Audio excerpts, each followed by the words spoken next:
Dear students, here we are going to move on to our second semester. The continuation of the first semester, that is the history of England from 1600 to 2000. Okay. In this semester, we are going to deal with 4 units. First one, Stuart England. Second, neoclassical trends. And third, Victorian England. And the last one, 20th century England. Here we are going to understand the growth of English literature in different stages, explain the political and social history of modern England, and to analyze how history of England and English literature are intertwined, and assess new features of new literary trends in English. Our first topic, that is the struggle between the crown and the parliament. അതിനു മുമ്പ് സ്റ്റുവേർട്സ് എന്നുള്ള ഒരു title തന്നെ നിങ്ങൾക്ക് അപരിചിതമാണ്. നമ്മൾ Tudor dynasty പഠിച്ചിട്ടുണ്ട്, Tudor റൂളേഴ്സിനെ കുറിച്ച് പഠിച്ചിട്ടുണ്ട്. ഏറ്റവും ലാസ്റ്റ് നമ്മൾ പഠിച്ച റൂളർ ആരായിരുന്നു? യെസ്, ദാറ്റ് ഈസ് എലിസബത്ത് അല്ലേ?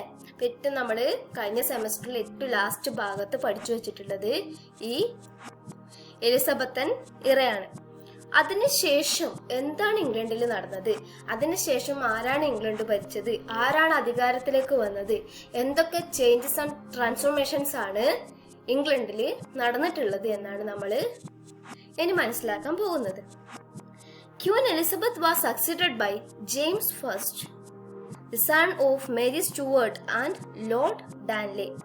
Though he was the son of a Catholic mother, he was brought up as a Protestant, and so there was no objection in his becoming the king of England.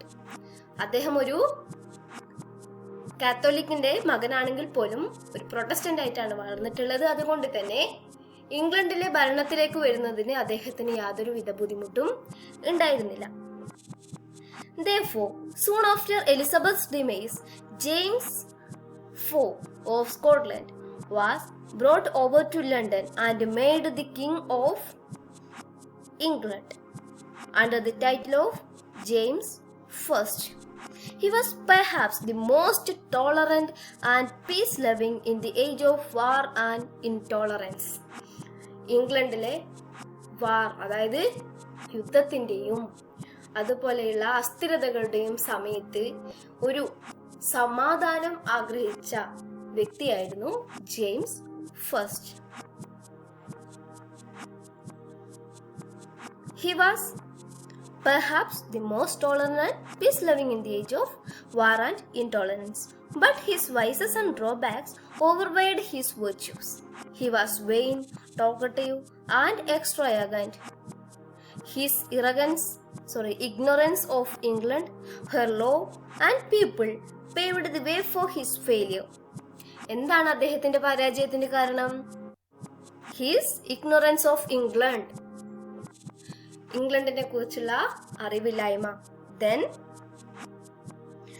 ഇംഗ്ലണ്ടിലെ നിയമങ്ങളെ കുറിച്ചും ഇംഗ്ലണ്ടിലെ ജനങ്ങളുടെ സ്വഭാവങ്ങളെ കുറിച്ചും ഉള്ള അറിവില്ലായ്മ. അതൊക്കെയാണ് ജെയിംസ് ഫസ്റ്റിന്റെ പരാജയത്തിന് കാരണം.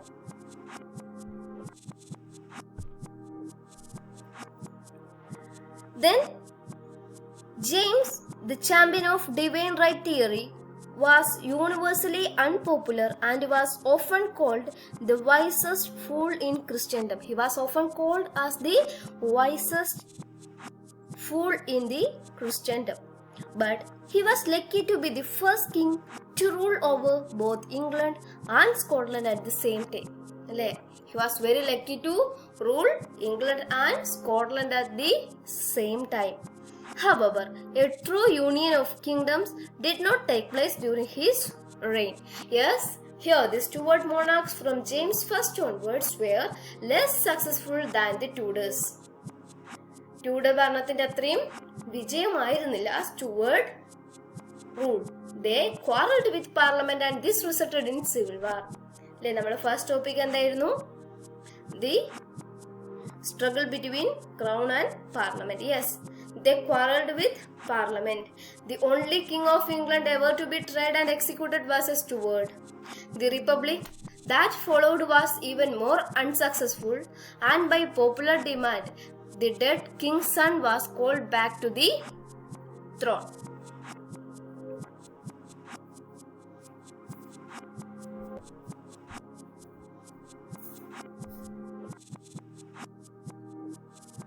Parliament against the Crown, James I, 1603 to 1625. നമ്മൾ പറഞ്ഞല്ലേ, after the death of Elizabeth I, King James IV of Scotland, who is popularly known as James I after his accession of throne in England, ascended to the English throne as James I of England. Okay.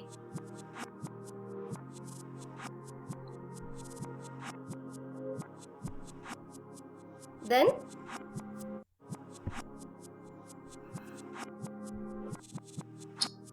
James was clever and well educated. He had been kidnapped by groups of nobles and had been forced to give into his kirk. He started to believe in the divine rights of kings. James first believed that the king was chosen by God and therefore only God could judge him. എന്താ അദ്ദേഹത്തിന്റെ divine right theory നമ്മൾ പറഞ്ഞു. എന്താ ഈ divine right theory എന്നാണ് ഉദ്ദേശിക്കുന്നത്? Yes, here they believe that the king was chosen by God. അതായത് ഒരു രാജാവിനെ തെരഞ്ഞെടുക്കുന്നത് ദൈവമാണ്, അല്ലെങ്കിൽ ദൈവം അവർക്ക് നൽകുന്ന ഒരു അധികാരമാണ് ഈ രാജപദവി എന്നുള്ളത്. So any subjects or any people have, there is no voice to judge or question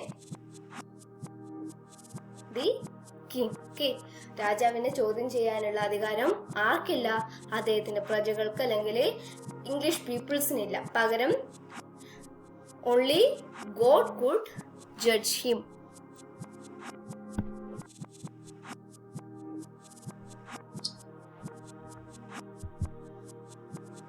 Until his death in 1625, James was always quarreling with Parliament over money and over its desire to play a part in his foreign policy. Okay. 1625 അദ്ദേഹം മരിക്കുന്നത് വരെ അദ്ദേഹം എന്നും പാർലമെന്റുമായിട്ട് ഓരോ കാര്യത്തിന്റെ പേരിൽ പ്രശ്നങ്ങളായിരുന്നു. അത് മണീന്റെ കാര്യത്തിലായിക്കോട്ടെ, അദ്ദേഹത്തിന്റെ ഫോറിൻ പോളിസി ആയിക്കോട്ടെ, അങ്ങനെ ഏത് കാര്യത്തിലായാലും അവർ തമ്മിൽ എപ്പോഴും പ്രശ്നമായിരുന്നു. From 1564, members of the Church of England was wished to eliminate Roman Catholic survivals in church ritual or substitute a Presbyterian for an episcopal form of church government. They were associated with strict observance of the Sabbath, moral inflexibility, and abstinence from pleasure. ഇപ്പോൾ നമ്മൾ the struggle between crown and parliament എന്നുള്ള ടോപ്പിക്കാണ് പഠിക്കുന്നത്. 1603 തൊട്ട് 1689 വരെ ഈ ഒരു struggle continue ചെയ്യുന്നുണ്ട്.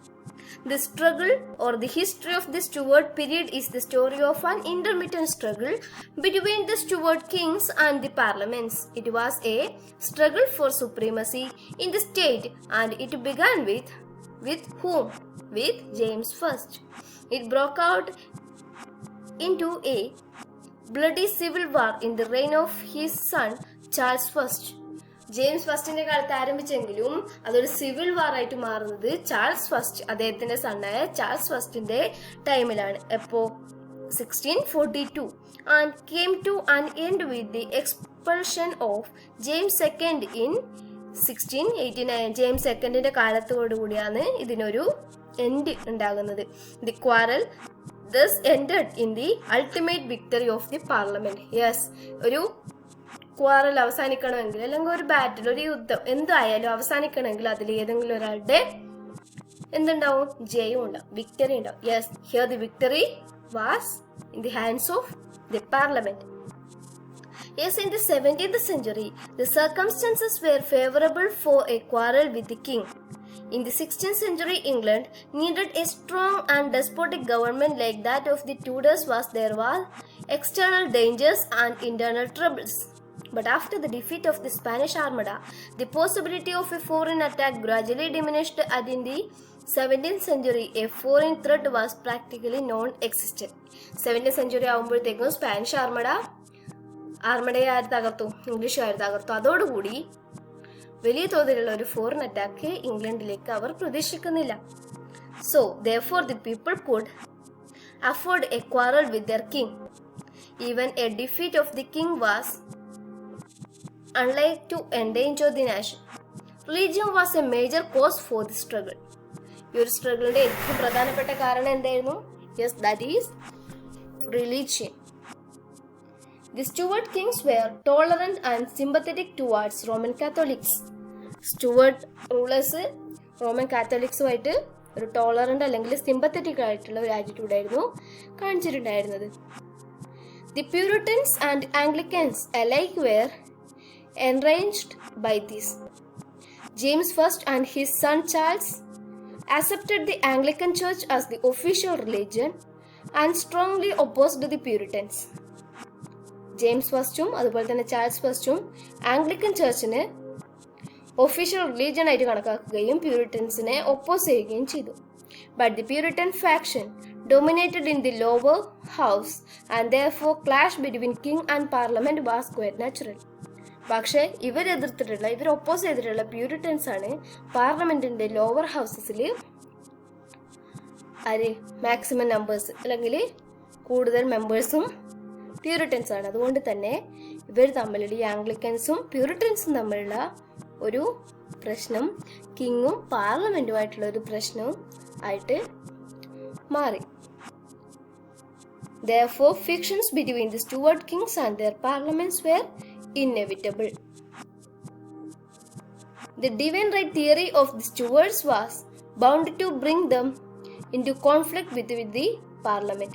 The king ruled by virtue of God-given right, and hence criticism of and opposition to the crown were obviously wrong. അപ്പം എന്താ, ഈ ഡിവൈൻ റൈറ്റ് തിയറി പ്രകാരം ഇവർക്ക് ഈ ഒരു അധികാരം കൊടുത്തിട്ടുള്ളത് ആരാണ്? ദൈവമാണ്. അപ്പോൾ ഈ കിങ്ങിനെ ചോദ്യം ചെയ്യുന്നതും ഒബ്ജെക്ഷൻ കൊണ്ടുവരുന്നതും എന്താ, ദൈവത്തിന് മുന്നിൽ തെറ്റാണ്. The king could override the parliament and the laws of the land. എന്തിനും അധീനതയിലാണ് അല്ലെങ്കിൽ ഒരു അതിശക്തി ആർക്കുണ്ട്? കിങ്ങിനുണ്ടെന്ന് അവർ വാദിച്ചു. But the parliaments of the time was opposite to the notion. Parliament ഈ ഒരു തിയറിയെ എതിർത്തു. Therefore, frictions between the Stuart kings and their parliaments were inevitable. The growth of the power of parliament was another cause for the constitutional struggle of the 7th century. Under the Tudors, the parliament completed, in the sense, its term of apprenticeship. The affluent middle classes, especially the squires, merchants, and the lawyers, gained the upper hand in the lower house.